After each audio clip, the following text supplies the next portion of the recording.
Halo, selamat malam. Teman-teman yang sudah bergabung di breakout room, apakah suara saya bisa terdengar dengan jelas?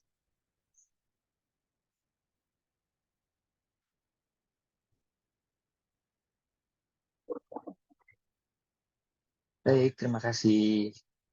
Oke,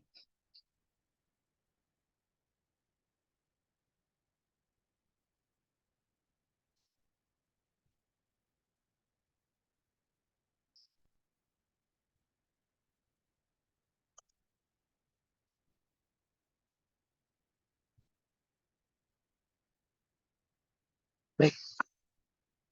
Oke, teman-teman. Terima kasih atas responnya.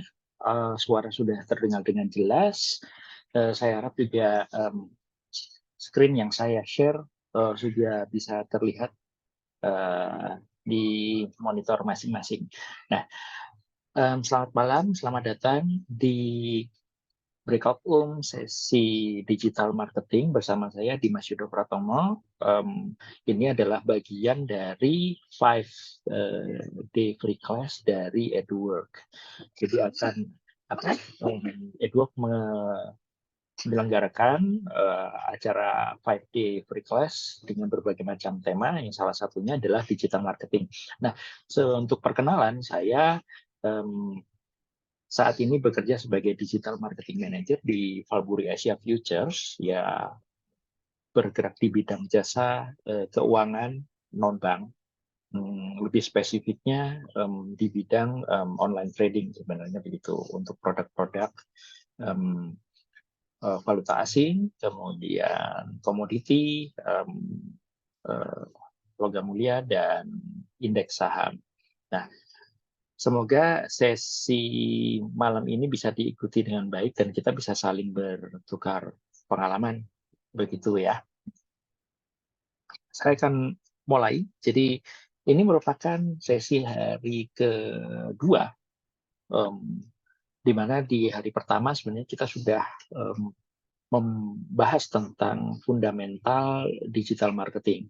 Apa yang dibahas di sesi hari pertama, kita memperkenalkan tentang apa itu digital marketing, keunggulan digital marketing, kemudian potensi atau resiko di digital marketing juga kemarin dijelaskan. Kemudian untuk sesi tanya jawab kemarin juga kita sudah membahas beberapa hal mulai dari apa yang harus dilakukan dulu di digital marketing, misalkan ingin belajar, kemudian um, tentang karir di digital marketing juga kita sudah membahasnya.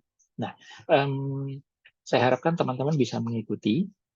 Jika ada pertanyaan, mungkin bisa disimpan atau langsung di chat saja agar nanti ketika akhir sesi saya bisa langsung mulai mendiskusikan pertanyaan dari teman-teman. Begitu. Baik. Di hari kedua ini kita akan mulai masuk ke dalam dua channel penting atau dua kategori penting di digital marketing yang sempat saya bahas kemarin. Yang pertama itu organik dan pay channel. Malam ini kemungkinan besar kita akan membatasi sampai di organik dulu, gitu ya. Oke, saya akan mulai.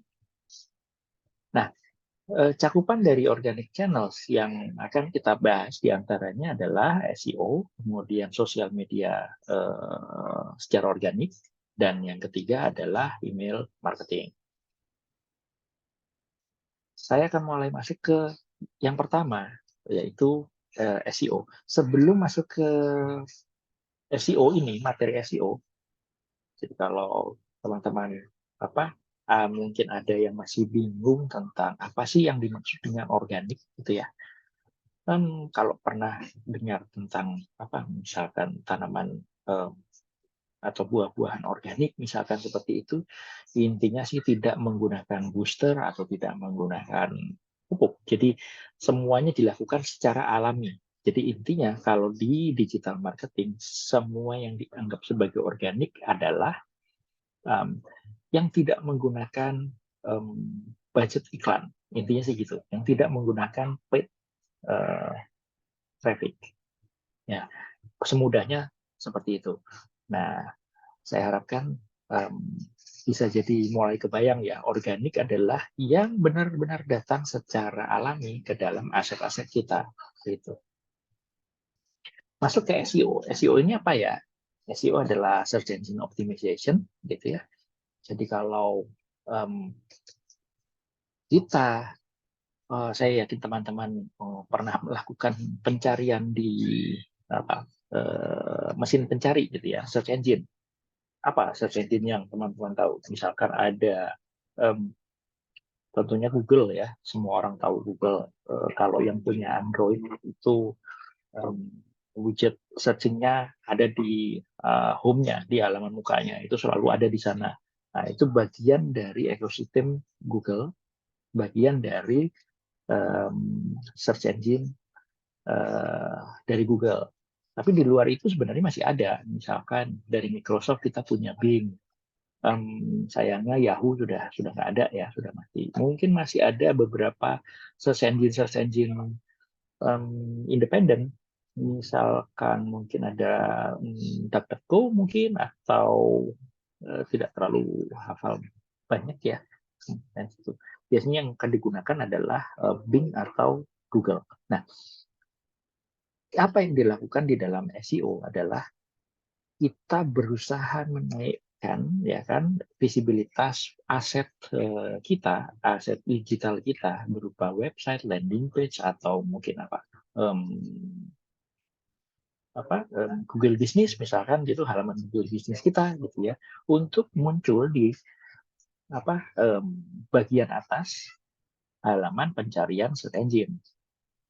Jadi kalau kita lihat di halaman ini, kemudian kita lihat di bagian kanan, ini adalah sampel dari search engine. Jadi kalau di sini yang dimasukkan ke dalam kata pencarian ini adalah Huawei P10 harga, misalkan. Ini yang disebut sebagai keyword. Nah, untuk keyword ini, apa yang dihasilkan? Nah, ini kalau kita lihat di sini, mereka langsung menghasilkan ada beberapa halaman atau link ya, yang akan mengarah ke masing-masing halaman tersebut. Nah, tetapi perlu diketahui kalau tidak semuanya ini organik sebenarnya. Nah, ada juga yang paid.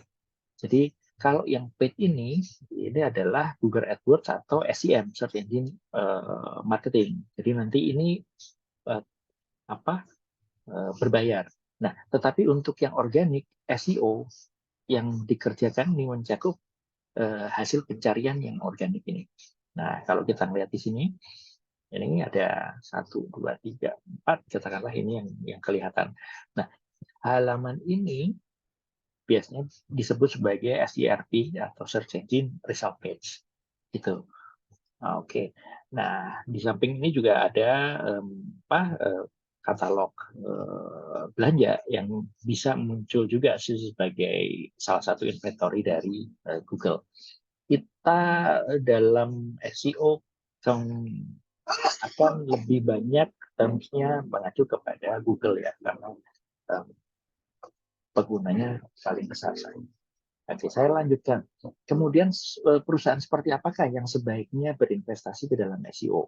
Nah, jadi seperti yang saya sebutkan pertama di hari pertama kemarin, kita memiliki, jika kita onboard di dalam satu perusahaan, kemudian tentunya kalau saya itu atau teman-teman itu ternyata bisa menguasai berbagai macam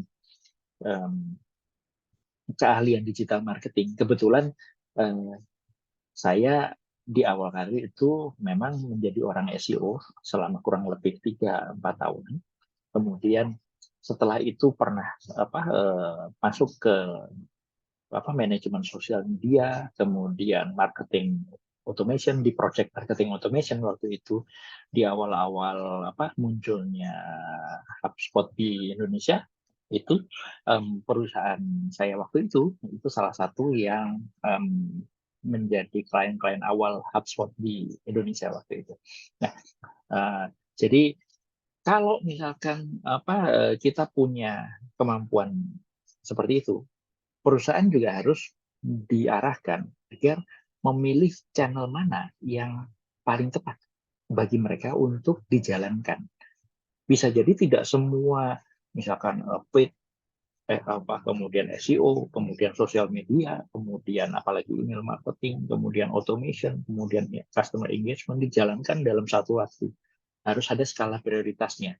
Kemarin yang kita jelaskan sebagai di dalam strategi onboarding digital marketing, kemudian checklistnya seperti apa.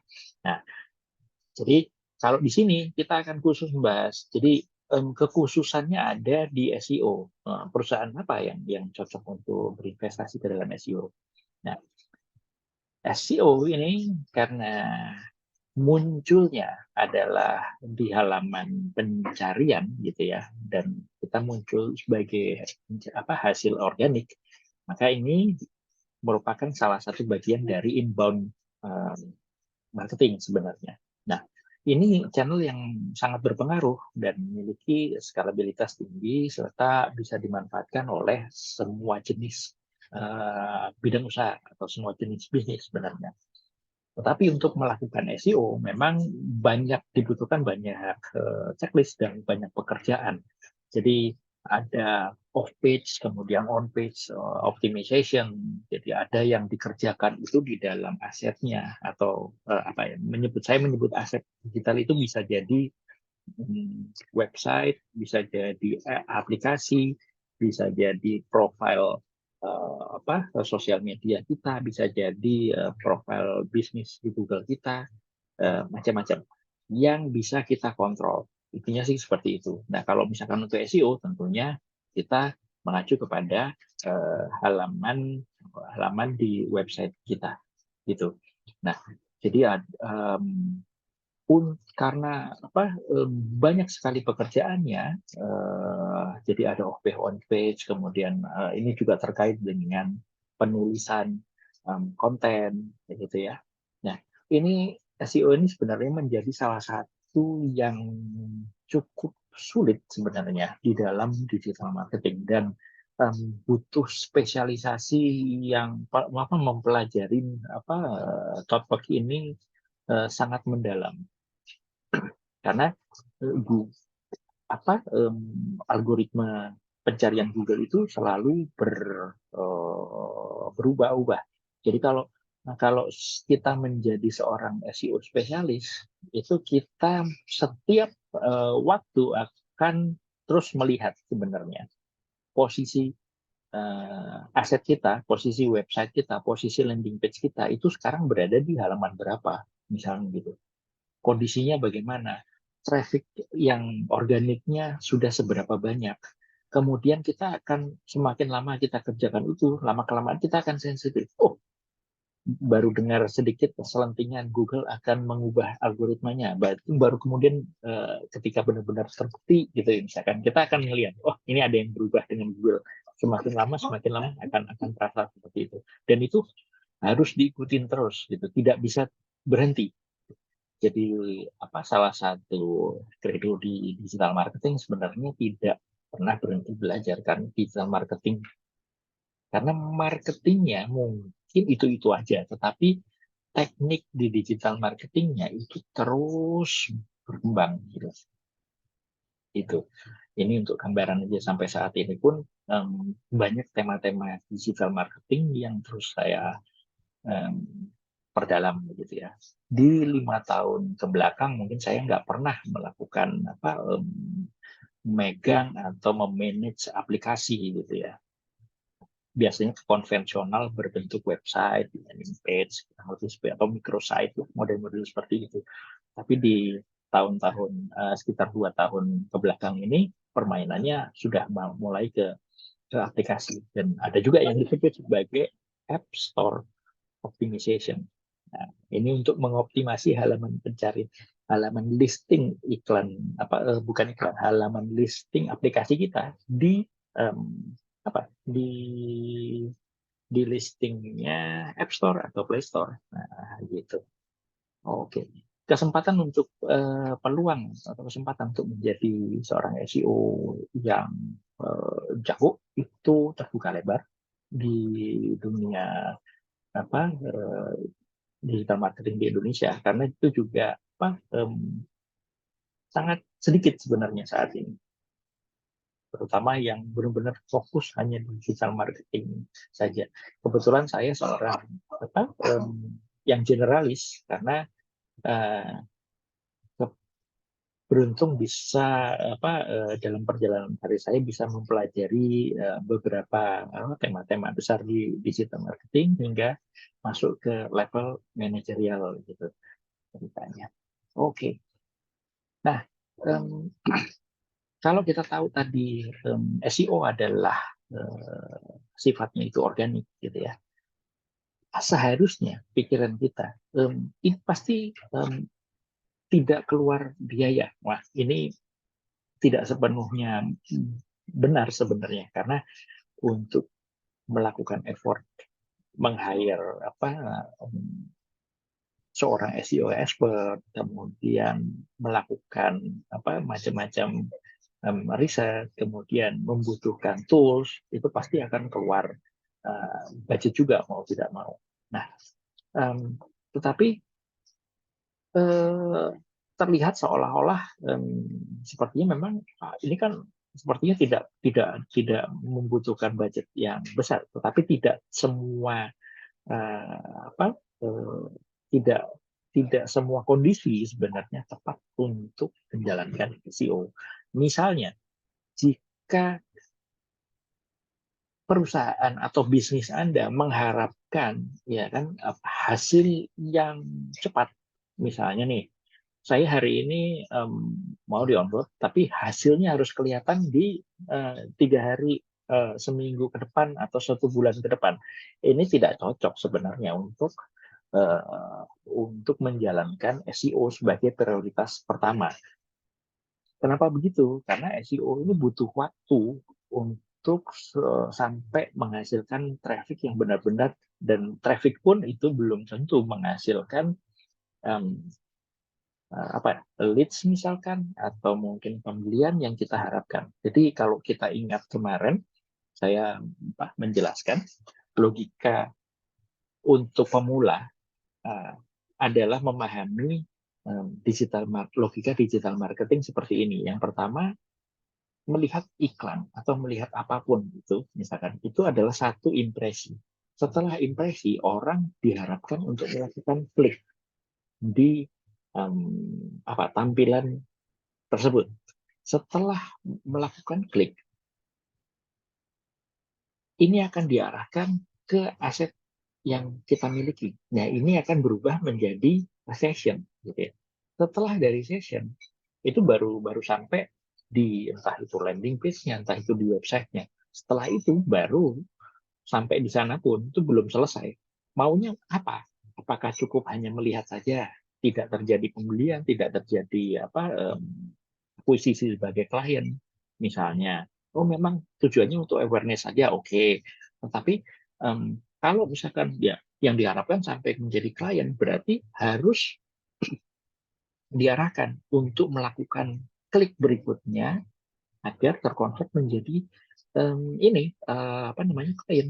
Kemudian bagaimana cara melakukan trackingnya? Nah, ini juga menjadi salah satu pekerjaan dari digital marketing. Nah, jadi gitu ya. Jangan biasanya untuk pemula-pemula digital marketing, terutama untuk orang-orang yang di sosial media, klik atau impresi saja itu sudah sangat happy. Tetapi perjalanan sebenarnya itu belum selesai sampai di situ. Apalagi kalau kita sangkut paukan dengan ya sebenarnya bisnisnya seperti apa, kan klik dan impresi saja tidak menghasilkan impact langsung untuk bisnisnya, belum gitu ya cerita. Nah, ini yang perlu diperhatikan. Nah, jadi SEO ini jangka panjang. Nah, tetapi waktu-waktu yang tidak tepat atau untuk mengimplementasikan SEO ini, pertama, jika produknya ini sangat baru atau sangat inovatif. Kenapa seperti itu? Karena orang yang mencari, bahkan orang juga belum tahu misalkan tentang produk ini. Misalnya bagaimana apa ya? Misalnya saya punya konverter dari air laut menjadi bahan bakar misalkan gitu. Ini nggak banyak orang yang tahu sebenarnya, tidak tahu namanya, belum sebenarnya. Oh, ada kemungkinan yang seperti itu, sehingga jumlah pencariannya di Google itu juga rendah gitu. Nah, ingat lagi-lagi, karena ini terkait dengan pencarian organik, dengan traffic organik, kalau volume pencariannya itu rendah, ya, volume pencarian rendah itu nanti kita bisa bisa lihat sedunia kah, misalkan, atau se-Indonesia kah, atau sekup mana, kota, misalkan, kota Jakarta, misalkan. Kalau rendah, ya otomatis tidak ada kemungkinannya akan sangat kecil untuk menjadi traffic ke aset kita. Jangan akhirnya ya Pak, jangan membuang-buang effort yang besar untuk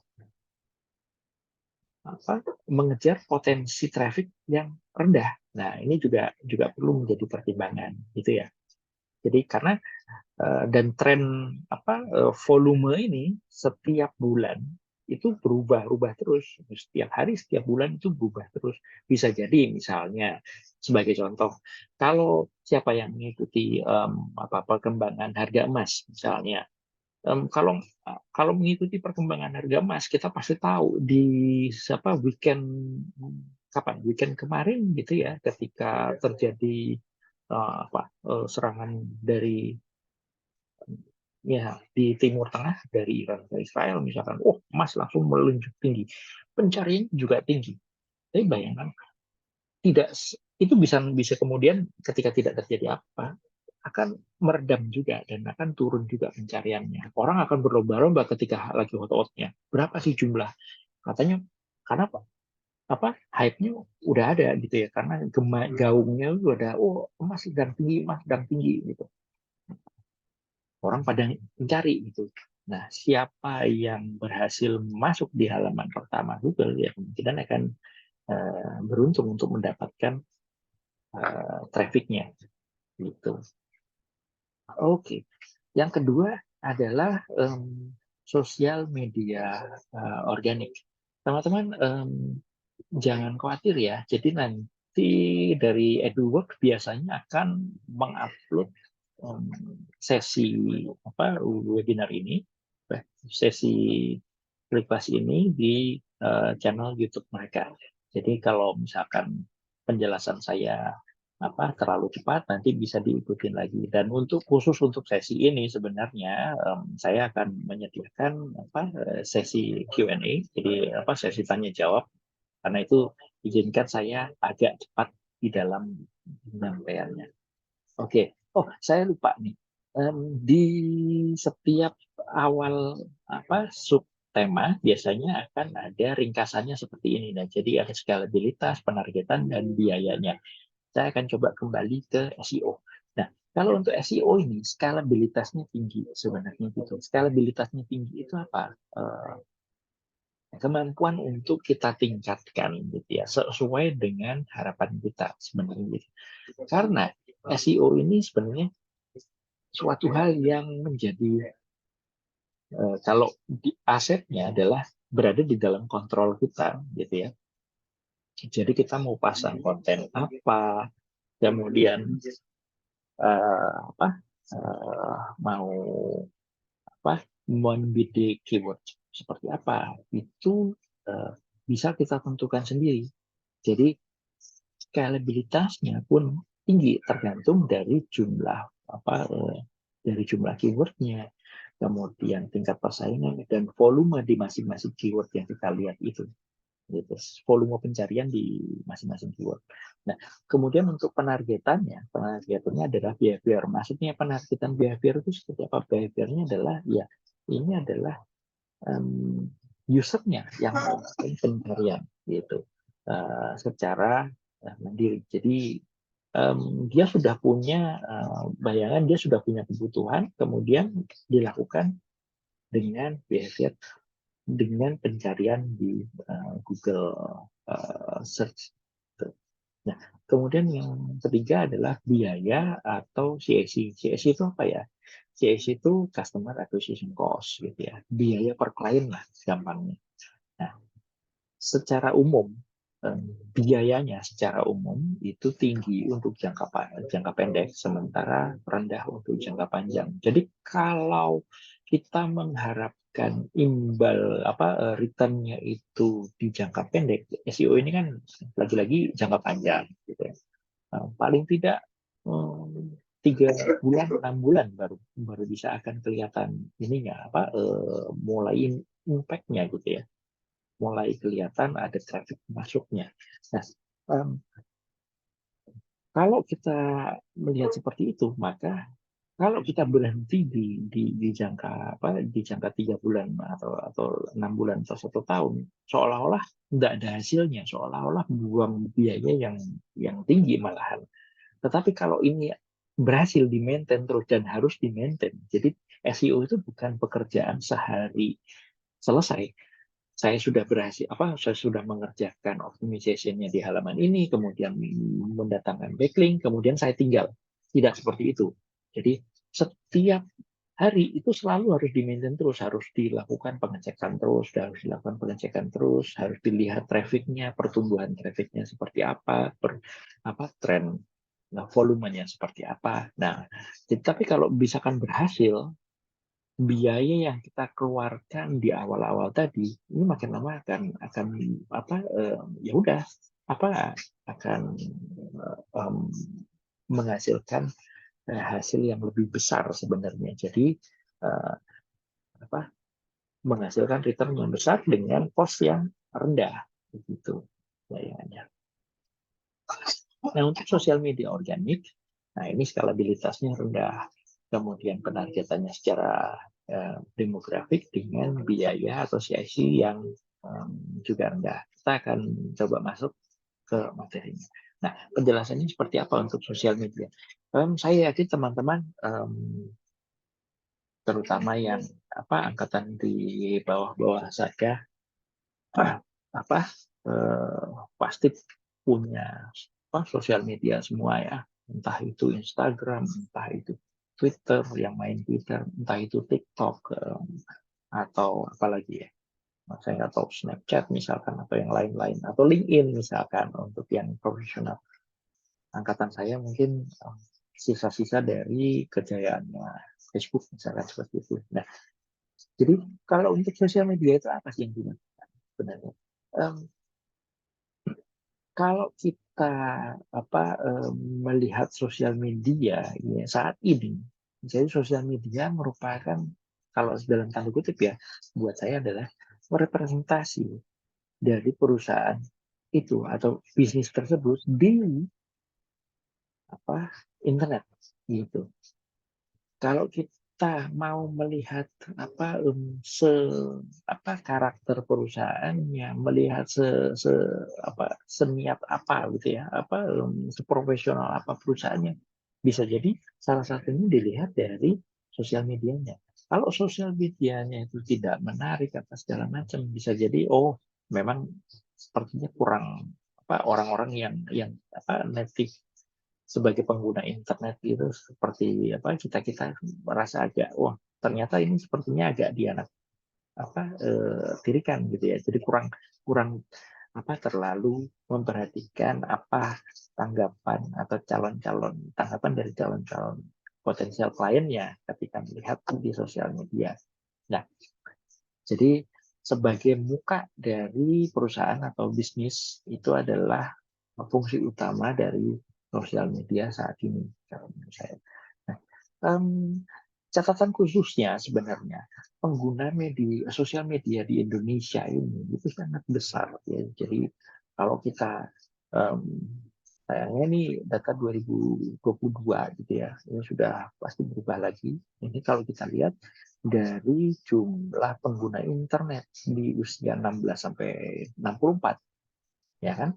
Nah, ini 84% itu ada di Instagram, kemudian sekitar 81% di Facebook. Kita bayangkan. Angka-angka ini menunjukkan sebenarnya potensinya. Jika kita aktif di Instagram atau Facebook, bayangkan kalau misalkan ada sekitar 200, kalau total penduduk sekarang mungkin 270 juta. Misalkan ada sekitar 200 jutanya saja gitu ya aktif di Instagram misalkan. Wah, itu pun secara umum gitu ya. Kalau kemudian kita misalkan kita sebagai digital marketing kan pasti tidak akan yang secara general mungkin akan habis budget besar sekali. Pasti kita akan sesuaikan dengan target yang sesuai dengan produk atau jasa kita. Misalnya, saya menarget anak-anak di usia atau generasi di usia 18 sampai 25 tahun ya misalkan. Mulai dari lulus SMA, first graduate sampai yang baru bekerja misalkan seperti itu. Nah, misalnya ada kita bisa meraih saja sekitar berapa, nggak usah banyak-banyak deh, sesuai dengan budget kita, misalkan 1% dari seluruh total ini, itu potensinya sudah uh, jutaan sebenarnya, gitu, bisa mencapai angka yang besar sekali. Jadi Indonesia ini punya keunggulan di sisi populasinya memang besar dan sangat aktif di internet, gitu ya, terutama di sosial media. Jadi ini bisa menjadi salah satu channel yang penting untuk digital marketing. Nah, sosial media itu sendiri adalah media yang tepat atau media yang efektif untuk meningkatkan brand awareness, gitu. Ini sama seperti yang sudah saya sebutkan tadi, menjadi muka dari perusahaan, gitu. Nah, kemudian, tetapi jika digunakan untuk meningkatkan traffic atau untuk meningkatkan sales, organik atau sosial media organik ini memiliki efek yang terbatas. Kenapa seperti itu? Nah, kita coba ya bayangkan, kalau misalnya teman-teman punya, saya yakin teman-teman pasti pernah punya misalnya Instagram, misal. Ketika kita baru pertama kali bikin Instagram, follower kita bisa jadi nol kan, pasti seperti itu. Kemudian kita ngobrol sama teman-teman kita, entah itu teman setongkrongan, teman kantor, teman kuliah. Saya sekarang udah punya Instagram, punyamu apa? Yuk saling follow yuk, misalnya itu. Nah, itu baru nambah satu. Nah, bayangkan itu ada effort dari kita. Terus semakin lama mungkin ada entah itu gebetan kita atau teman dari teman kita, kemudian scrolling di timeline, kemudian melihat, oh si ini ternyata punya sosial media nih, kemudian saya follow. Nah, ini menjadi organik gitu ya. Bayangkan seperti itu, pertumbuhannya pasti sangat lambat, gitu.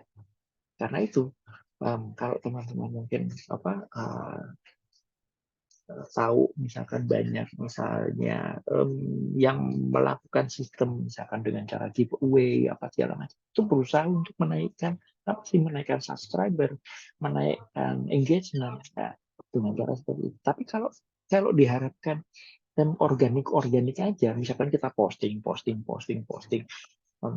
saja gitu ya, tanpa dukungan dari iklan untuk lebih menyebarluaskan, tanpa dukungan dari strategi misalkan yang menggabungkan aktivitas di dalam sosial media itu kontennya dengan cara untuk mencari follower, maka bisa jadi lama sekali gitu. Dan dengan cara seperti itu kan pelan gitu, tidak ada impact-nya, tidak ada imbasnya ke performance bisnis. Ini yang harus perhatikan. Jadi nah ini tadi.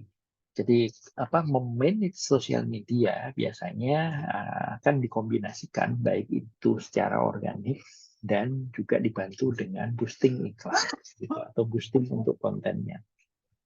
Karena lagi-lagi percuma ya, kontennya bagus, tapi tidak ada yang melihat. Nah, perlu ada effort untuk buat konten yang bagus itu menjadi terlihat, ya gitu. Nah, yang ketiga adalah email marketing. Email marketing ini merupakan salah satu tema yang cukup tua sebenarnya di digital marketing, karena di angkatan saya itu saya pertama kali punya email mungkin di tahun, mungkin teman-teman belum lahir ya, mungkin tahun 90-an tuh itu saya sudah punya email gitu ya. Waktu itu pertama internet itu tidak semasif sekarang. Kita kalau mau mengakses internet, kita mesti ke warnet dulu, warung internet gitu.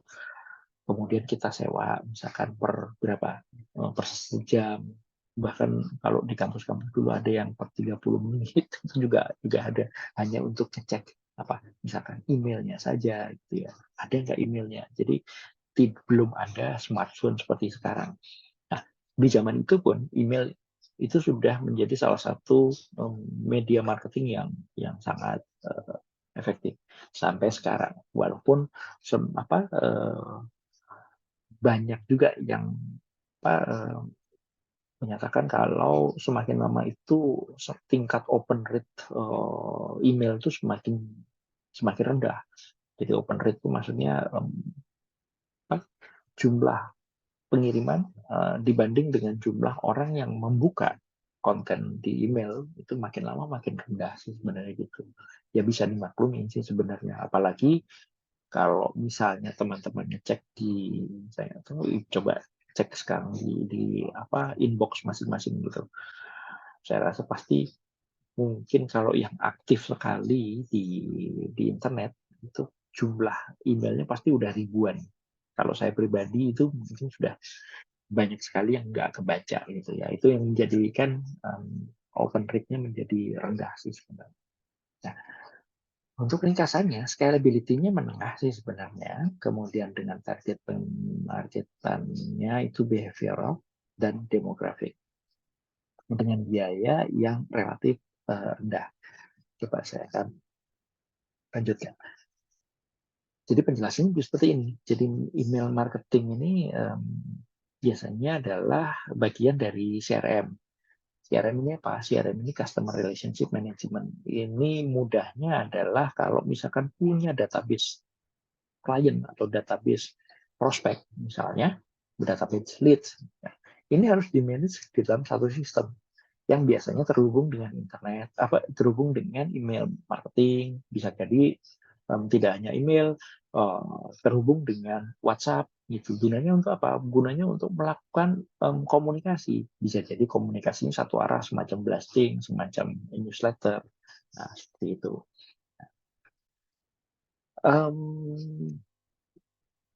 Akan ada dua sih sebenarnya. Jadi begini, sebelum sampai ke sana, jadi kalau kita lagi-lagi kembali ke materi hari pertama kemarin. Jadi kalau misalkan kalau penjelasan saya tadi dari impression sampai ke acquisition tadi, dari tayangan iklan, click session sampai ke akuisisi menjadi leads, menjadi klien gitu ya. Apakah tugasnya marketing sudah berhenti sampai di situ? Tidak, ternyata. Jadi kalau misalkan sudah menjadi klien, misalkan sudah pernah melakukan jadi klien, sudah pernah mendaftar, kemudian sudah pernah membeli itu produk atau jasanya, gitu menggunakan produk atau jasanya, kita sebagai marketing masih punya tugas lagi. Nah, masa disia-siakan? Masa cuma sekali gitu? Kita pengennya dia menjadi customer yang loyal dong, gitu. Jadi jangan cuma sekali dong. Kalau bisa beli lagi, beli lagi. Kalau sudah sering beli, misalkan produk yang sama, kita bisa upscale, misalkan beli dong tipe yang lain, misalnya produk yang lain atau membership yang lebih tinggi, misalkan seperti itu. Nah, itu namanya tugas untuk melakukan retensi terhadap klien. Nah, ini salah satunya bisa dilakukan juga, umumnya sih melakukan melalui email marketing. Nah, biasanya ada dua jenis email marketing. Yang pertama adalah email newsletter. Ini umum sekali. Saya yakin teman-teman ada semua ini pernah membaca tentang pernah mendapatkan gitu ya tentang email newsletter. Email newsletter ini sifatnya searah biasanya, jadi um, secara berkala dikirimkan oleh perusahaannya tadi untuk memberikan informasi-informasi terkini, informasi macam-macam update dari perusahaan tersebut, entah itu promo, entah itu berita terbaru misalnya. Intinya agar yuk tetap aware dengan perkembangan yang terbaru, kemudian menggunakan lagi pelayanannya atau membeli lagi produknya. Nah, tipe yang kedua adalah email drip email. Nah, drip email itu seperti apa sih? Drip email ini biasanya dipicu oleh event sebelumnya atau aktivitas sebelumnya. Misalnya yang mudah saja. Kalau misalkan teman-teman mendaftar di atau mungkin mendaftar di misalkan layanan GoPay deh misalkan atau Grab misalnya. Ketika kita mendaftarkan melalui aplikasi, pasti akan ada email verifikasinya ya. Misalkan gunanya untuk apa? Kalau gunanya untuk perusahaan, untuk mereka sih sebenarnya memastikan emailnya itu verified atau enggak, emailnya ini benar atau tidak. Gunanya mempunyai email usernya itu benar agar mereka bisa melakukan kontak terus nantinya. Gitu. Nah, itu adalah contohnya. Jadi ada aktivitas dulu. Pertama mendaftar, input emailnya, kemudian submit. Nah, kemudian apa? Ada email konfirmasinya, ada email verifikasinya. Atau misalnya, kalau saya berlangganan, misalnya ya, Adobe deh misalnya, atau Photoshop misalkan, atau berlangganan Netflix deh, yang gampang gitu ya misalnya. Setiap waktu mereka akan kirimkan langganan Anda sudah aktif dengan jenis langganan adalah yang ini. Anda akan di-charge lagi setiap gini dengan kemudian ada terms condition-nya macam-macam. Nah, itu merupakan contoh dari drip email gitu. Oke. Nah, ini welcome email ini merupakan salah satu contohnya seperti yang saya sebutkan tadi.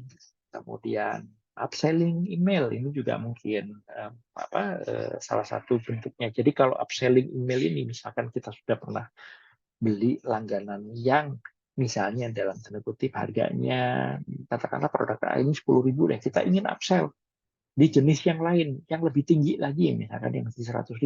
Nah, ini akan diberikan kenapa nggak coba yang ini sekarang gitu, kita akan kasih diskon macam-macam, tapi harus ada aktivitas awalnya dulu, aktivitas dari usernya dulu ngapain misalkan. Nah, itu penjelasannya. Apakah melakukan email ini sulit? Tidak, tetapi memang butuh jadi di digital marketing sendiri sebenarnya ada spesialisasi yang memang di email marketing. Jadi melakukan warming up untuk emailnya, domain emailnya, kemudian melakukan pembuatan kontennya, kemudian melakukan optimasi di kontennya, melakukan traffic dan monitoring tentang open rate-nya, untuk click rate-nya, dan macam-macam itu ada.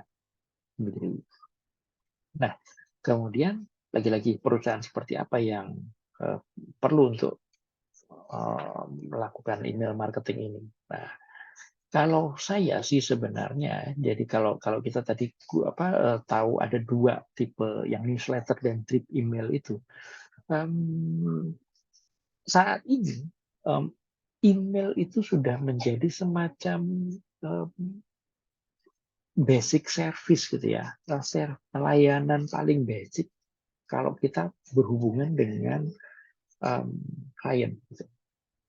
Bahkan arahnya itu seperti penting tidak penting gitu ya, penting dilakukan tetapi mungkin tidak penting untuk dilakukan gitu ya, tidak penting, tidak terlalu penting, tidak terlalu banyak imbasnya untuk dilakukan, tapi harus gunanya apa, misalkan semacam konfirmasi gitu ya. Tentunya kalau kita lihat ya orang sudah dilakukan kok gitu, tapi kenapa harus perlu konfirmasi email. Nah, ini menjadi bukti sebenarnya, menjadi bukti dari transaksi ini loh, kamu sudah pernah berlangganan, ini menjadi buktinya, gitu. Ya, kemudian apa? Misalnya email, saya akan coba.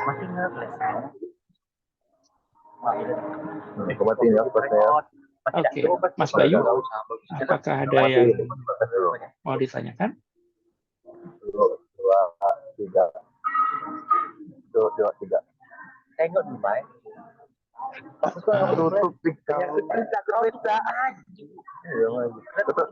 Bentar ya.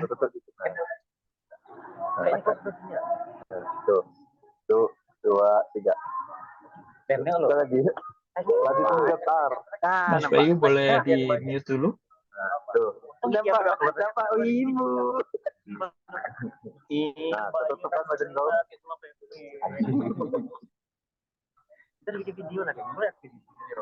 Baik, kita akan coba lanjutkan. Mohon maaf, bentar.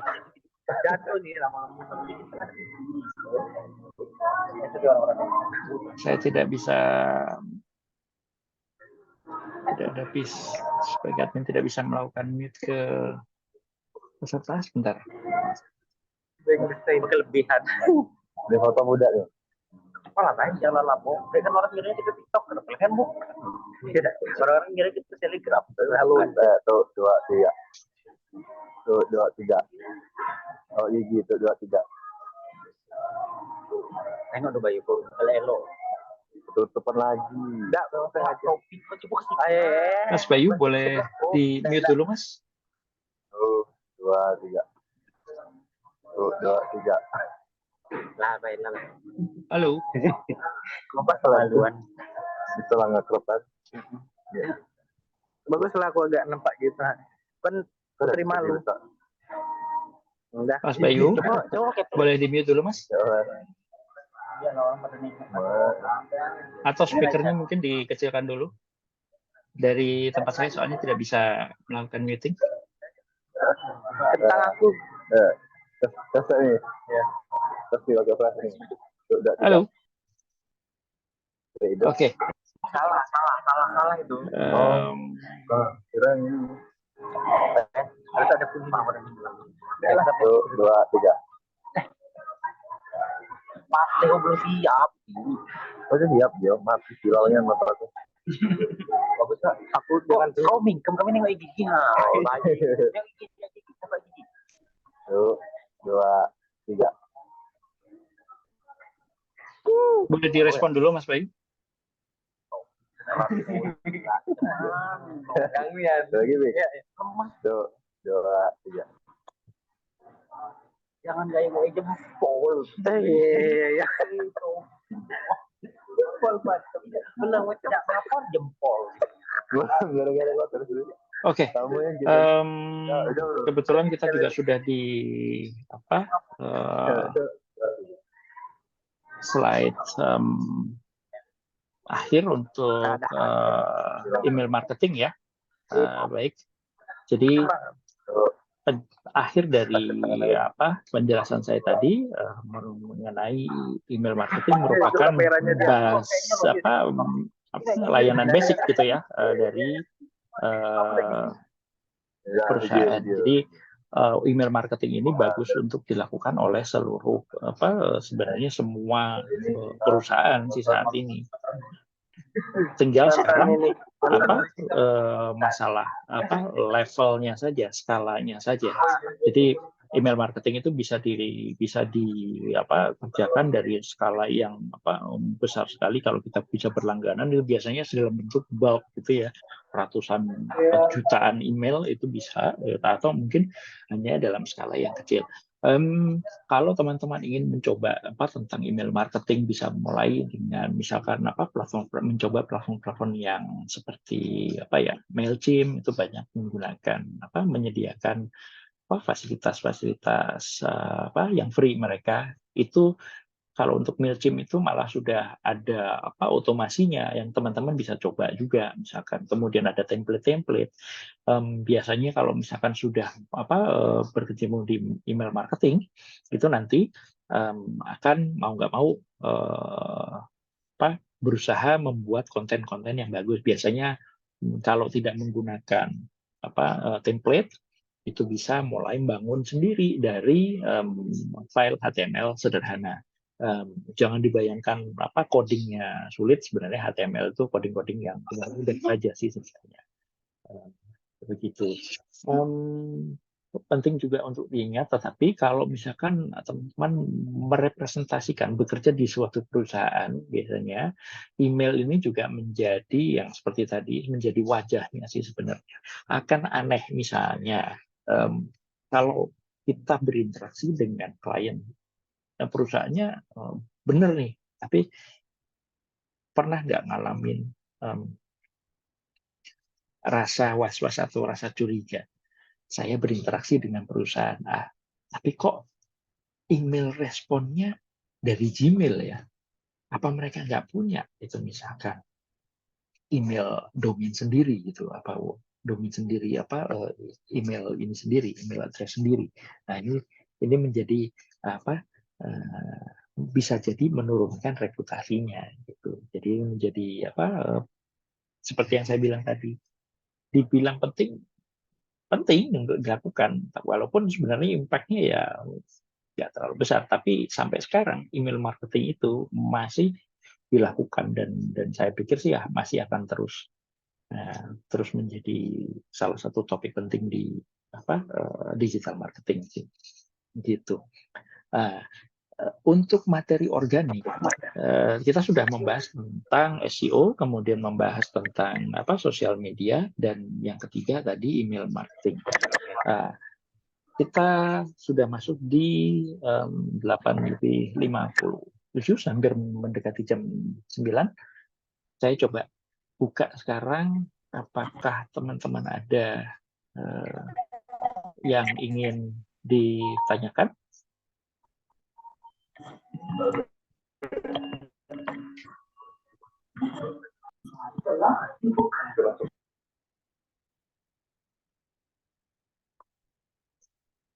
Halo? Oke, baik. Ada kesempatan untuk bertanya, kita diskusi, silakan kalau misalkan teman-teman, dan temanya tidak harus apa yang sudah dibahas ya, tetapi seputar digital marketing secara general, saya terbuka untuk melakukan diskusinya. Coba saya akan lihat dulu apakah ada. Oh iya, saya juga perlu mengingatkan, mohon teman-teman jangan lupa untuk absen ya, supaya kalau nggak salah dari teman-teman admin EduWorks itu nanti akan ada sertifikat kalau mengikuti event ini terus sampai di hari terakhir nanti. Itu jangan lupa absen. Baik, apakah ada yang akan memanfaatkan kesempatan untuk bertanya? Ini saya lihat nih cukup banyak pesertanya, dan saya nggak tahu juga sih apa backgroundnya masing-masing seperti apa. Apakah sudah pernah atau sudah berada di digital marketing, atau mungkin baru masih pemula, atau baru mempelajari tentang digital marketing. Bebas apapun pertanyaan yang teman-teman ajukan akan sangat saya hargai. Untuk Mas Bayu, mungkin ada yang mau ditanyakan? Kalau ini dari tadi open mic terus ya. Boleh dibantu Mas untuk di mute dulu.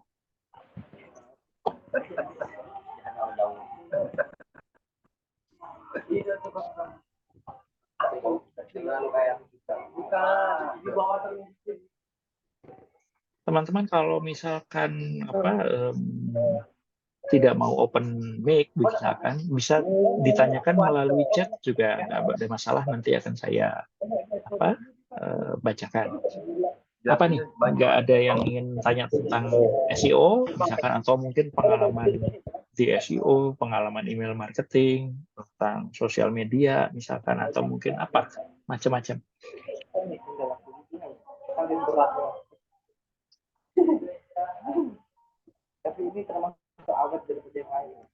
Baik ya, kalau seperti itu. Nah, teman-teman jangan lupa juga event ini akan ada sampai hari Jumat nanti. Jadi ini merupakan event hari ketiga sebenarnya. Nah, saya akan mengisi terus. Besok kita akan masuk ke kita akan masuk ke pay channel, gitu ya. Kita akan membahas tentang Google Ads, kemudian tentang sosial media marketing, gitu ya. Mungkin saya akan masuk ke dashboard atau tools yang ada di dalam sana, begitu. Saya kan mungkin bisa diikuti terus. Terima kasih atas perhatiannya. Jangan lupa absen ya. Saya cukupkan mungkin untuk event malam ini. Sampai jumpa di esok ya, besok malam. Nah, ini dari teman-teman admin sudah ada ininya ya, apa namanya? Ini Mas Tony share lagi untuk link absennya.